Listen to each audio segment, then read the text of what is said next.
O Tribunal Superior Eleitoral encerrou na última terça-feira, 4 de maio, o prazo para regularização e emissão de novos títulos de eleitor.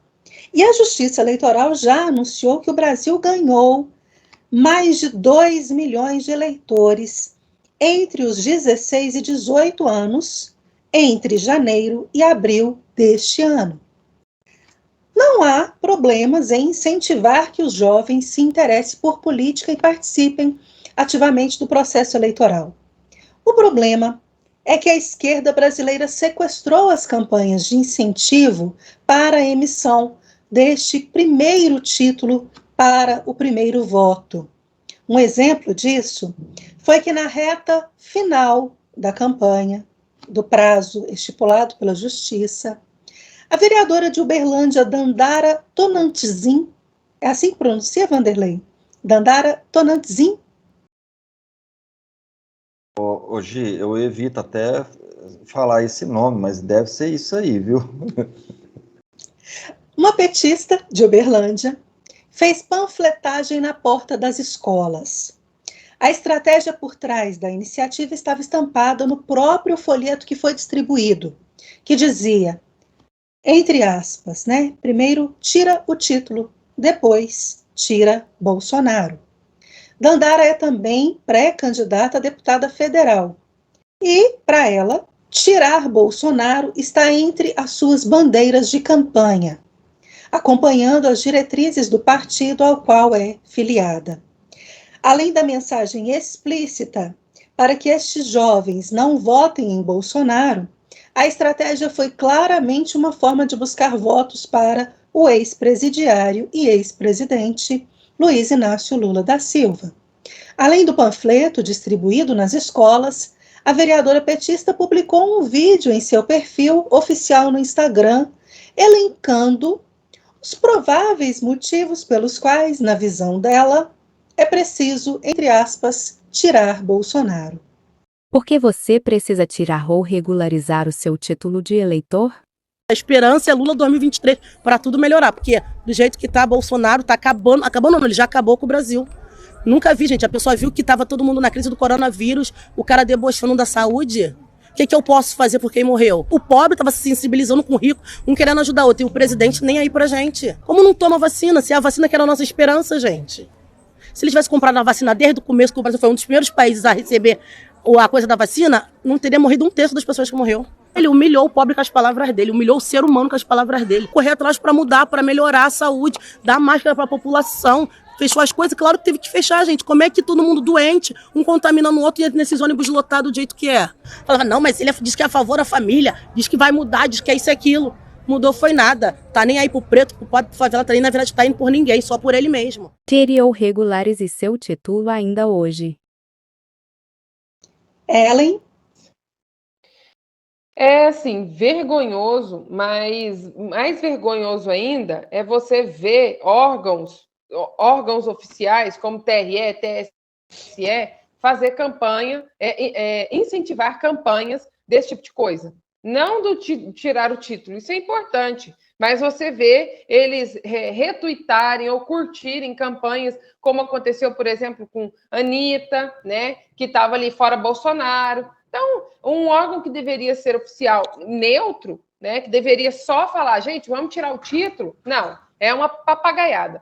Mas referente a esse vídeo aí, eu anotei alguns pontos aqui que eu gostaria de poder dividir esses pontos com você, telespectador, e eu também gostaria que vocês analisassem isso com muito carinho, até para vocês aprenderem, até para vocês refutarem aí esses argumentos da esquerda. Vamos aos pontos. Quando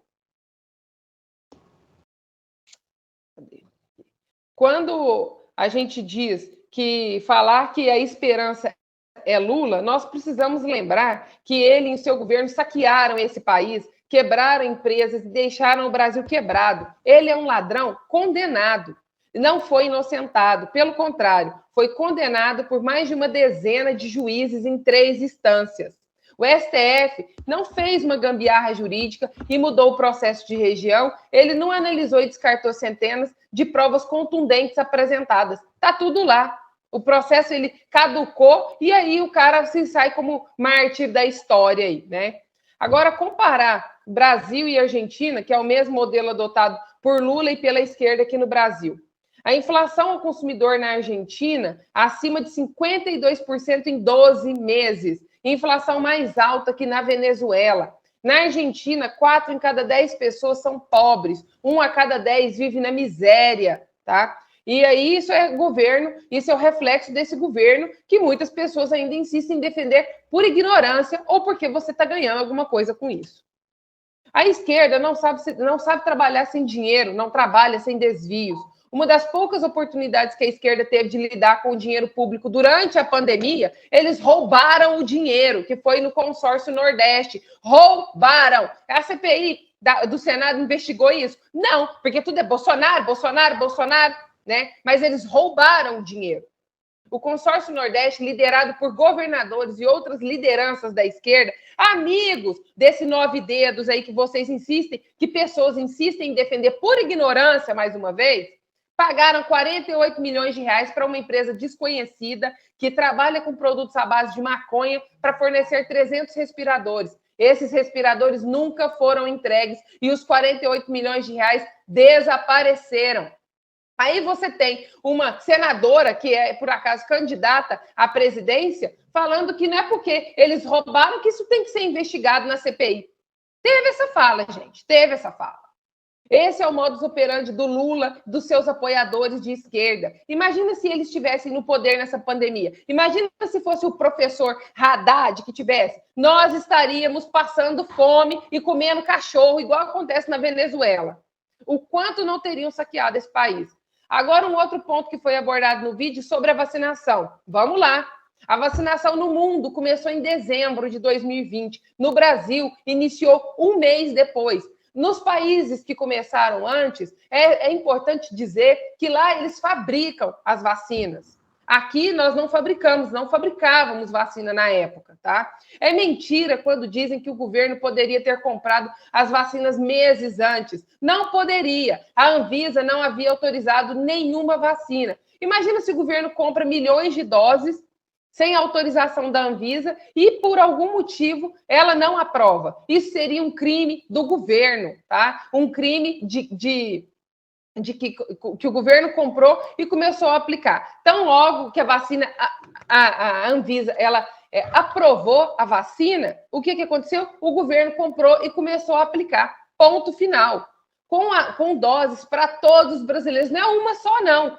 O Ministério da Saúde falou que tem que aplicar uma dose, aplicou. Aplicou 2 doses, aplicou 3. Tem que estar na 4ª dose dessa vacina. Tem vacina para todo mundo aí, tá? Então, o Brasil, ele é um dos países emergentes que vacinou do que muitos países ditos de primeiro mundo no mundo. Nós temos vacina de sobra no Brasil e o governo federal foi o único a comprar e a distribuir vacinas, inclusive vacinas para as crianças aí, na qual a postura da Ellen, eu sou veementemente contra essa questão das vacinas para crianças, ela estando em fase de testes, mas eu também acredito que cada pai saiba aí o que é melhor para o seu filho. Ponto. O presidente, ele nunca foi contra a vacinação, ele sempre foi contra a obrigatoriedade de se vacinar, uma vez que as vacinas estão em fase de testes até hoje, tá? O governo Bolsonaro também sempre defendeu a liberdade das pessoas, tanto para se vacinar quanto para trabalhar. Os brasileiros não são pessoas ricas, a gente não tem gordura para queimar, que pode se dar ao luxo de ficar 2 anos dentro de casa sem trabalhar.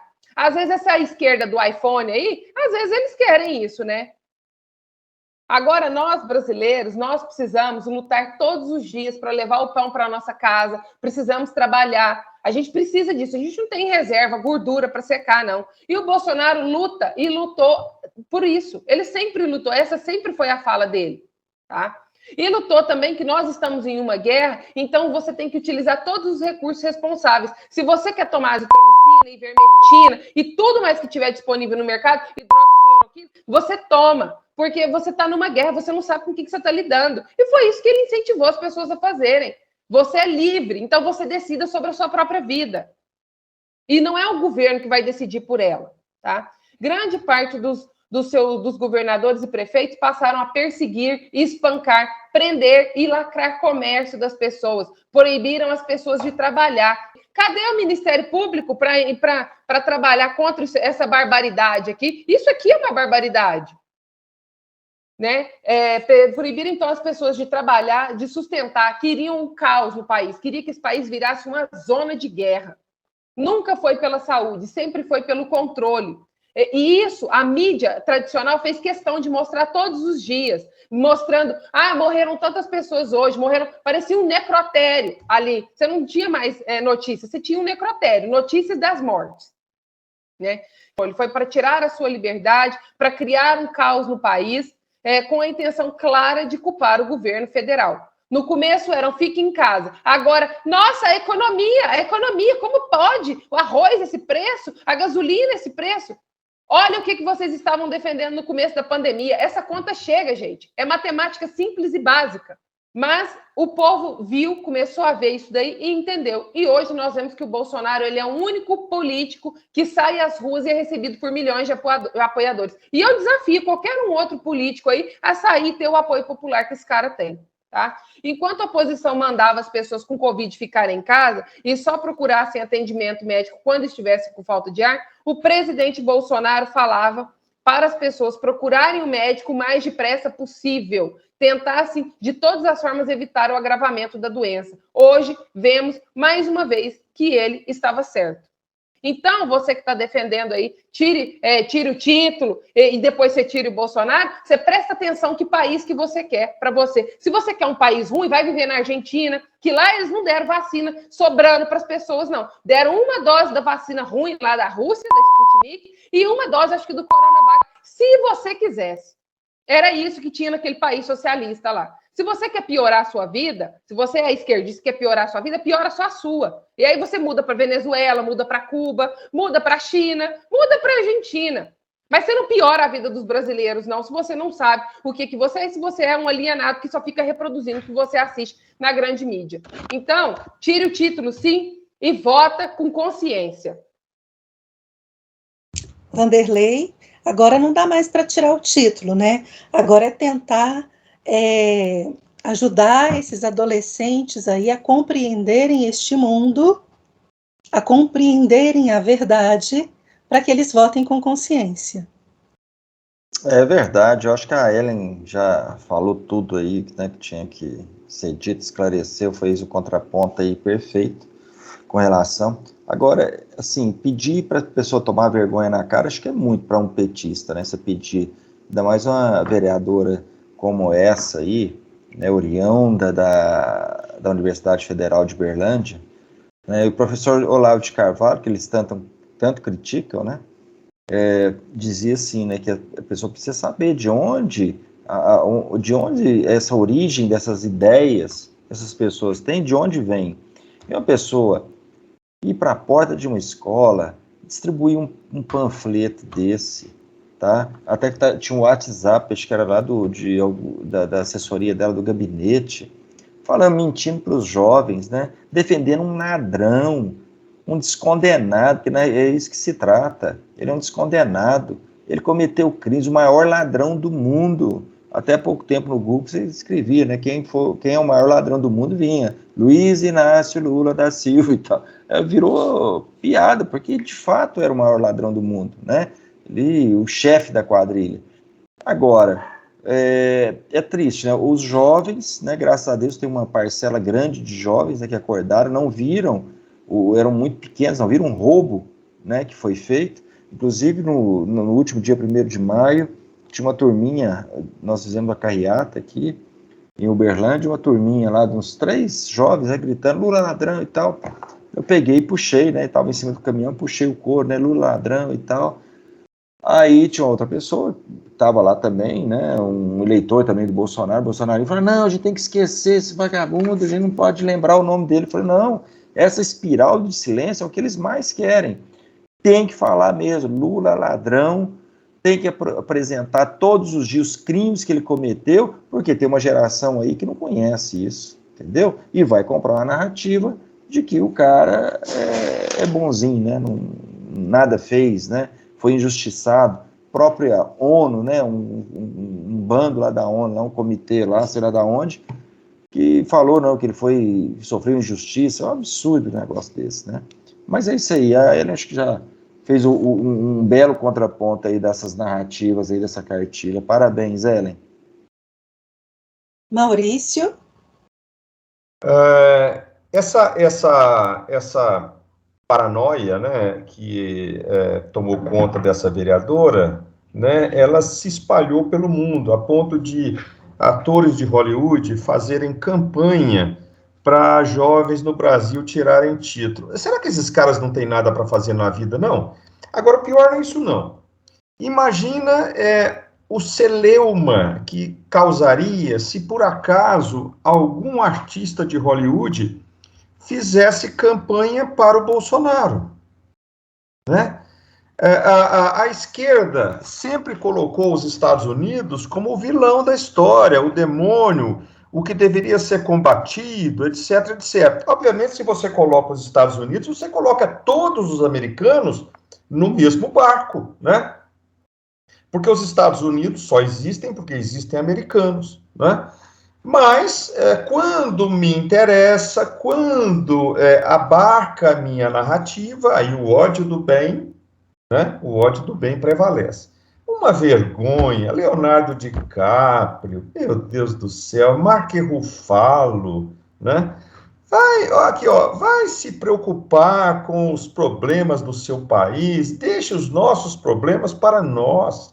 E o presidente foi muito sarcástico, inteligente, né, ao agradecer o apoio do Leonardo DiCaprio para tirar o título e tal, e deu umas alfinetadas nele de boa qualidade, dizendo, olha, mas aquela foto que você usou é velha, viu? Quando você questionou meu governo, falando que eu botava fogo na Amazônia, na realidade era sua ONG, que você botou 5 bilhões de dólares lá, e o pessoal queimou a Amazônia. Fica esperto, cara. Cuidado, hein? Você tá no partido errado. Então, olha só, todas essas personalidades, entre aspas, né, que estão alheias à realidade ou que fazem parte da narrativa esquerdopata, né,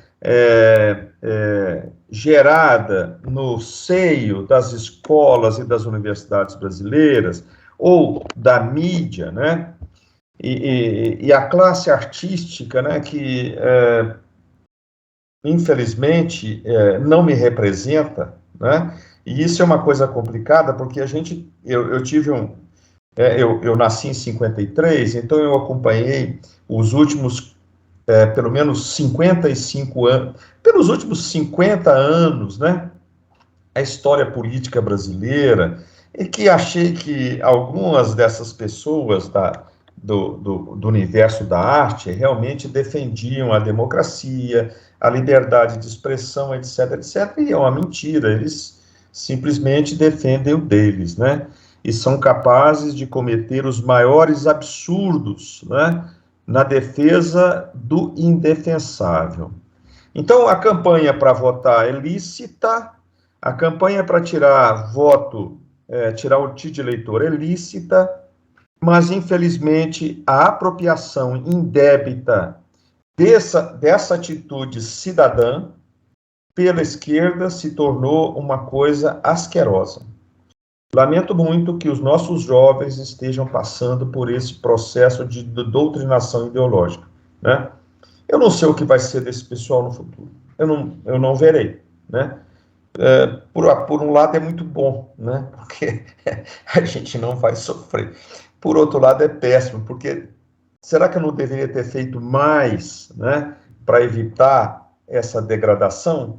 Então eu sempre ficarei com essa dúvida, né? O que mais eu deveria ter feito para que a nossa juventude pudesse fugir desse balaio de gatos? Lamentável.